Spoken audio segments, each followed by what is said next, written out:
कश्मीर कंदकोट जिले में गुज़िरियल रात आयल तूफ़ानी बरसात का पोइ अञा ताईं बिजली बहाल न थी सघी आहे, जंहिं सबब सख़्त गर्मी में रहवासी बिटे अज़ाब में अची विया आहिनि। उन हवाले सां तफ़सील ॿुधाइण लाइ असां सां टेलीफोन लाइन ते मौजूद आहे कंदकोट मां मेहरान टीवी जो डिस्ट्रिक्ट रिपोर्टर गुलाम रसूल मीरानी। जी गुलाम रसूल, कहिड़ा तफ़सील आहिनि?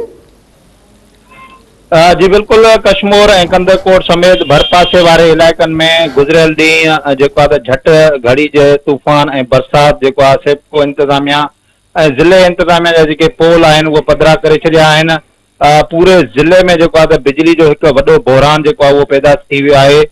गुड्डू थर्मल हाउस खां कंदकोट बिजली फराहम कंदड़ मेन सप्लाई जेकी आहे ॾींदड़ जेकी बिजली जा पोल आहिनि ऐं तारूं आहिनि उहे किरण सबबि गुज़िरियल 2 ॾींहंनि खां वठी मरमती कमु उहो मुकमल नाहे थी सघियो। गुड्डू कश्मीर समेत कंदकोट ऐं मुख़्तलिफ़ नंढनि वॾनि शहरनि में पूरे ज़िले में जेको आहे गुज़िरियल 2 ॾींहंनि खां बिजली जी फराहमी जेको आहे उहो मुकमल तौर ते बंदि आहे। ग्रिड स्टेशन जा जेके तमामु फीडर आहिनि मुख़्तलिफ़ ज़िलनि जा उहे बंदि आहिनि। जॾहिं त गुड्डू थर्मल पावर हाउस में बि जेको आहे बिजली जी जेको आहे उहो फनी ख़राबी सबबि उते बि बिजली जेको आहे उहा बहिरान पैदा थी वियो आहे ऐं मुख़्तलिफ़ जेके नंढा वॾा शहर आहिनि उते बि जेको आहे बिजली जो वॾो बहिरान जेको आहे उहो साम्हूं आहे।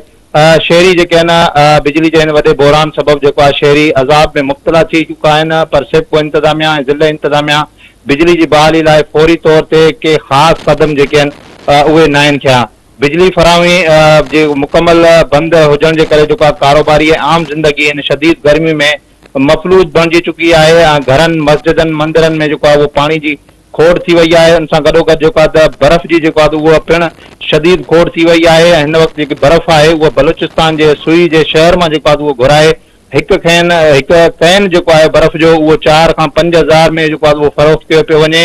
जेको आहे सेप्को अमलदारनि जो जेको आहे इन सिलसिले में चवणु आहे त तूफ़ानी हवा ऐं बरसात सबबि जेको आहे कश्मीर लॻ जेके ॾखण बंगलो आहे उते जेके बिजली जा पोल किरी पिया। उन सां गॾोगॾु मुख़्तलिफ़ जेके हंध आहिनि जंहिंमें घोंसपुर आहे उन सां गॾोगॾु ॿिया इलाइक़ा आहिनि उते जेके आहिनि बिजली जा पोल जेके आहिनि उहे किरी पिया आहिनि। तारूं जेके आहिनि हाई ट्रांसमिशन वारियूं जेके आहिनि उहे किरी पियूं आहिनि, जंहिंजे करे जेको आहे बिजली जो जेको आहे बहिरान जेको आहे उहो साम्हूं आयो आहे ऐं उन्हनि जो इहो चवणु आहे त जेकाबाद ऐं शिकारपुर खां बि जेको आहे मुतबादिल बिजली वरिती वई हुई जेका कुझु वक़्तु हली हुननि जा बि पोल किरी पिया जेका बि बिजली मुअतल थी वई आहे ऐं मरमती कमु हिन वक़्तु जेको आहे उहो जारी आहे ऐं कंहिं बि वक़्तु बिजली जेको आहे उहो बहाल थी सघे थी।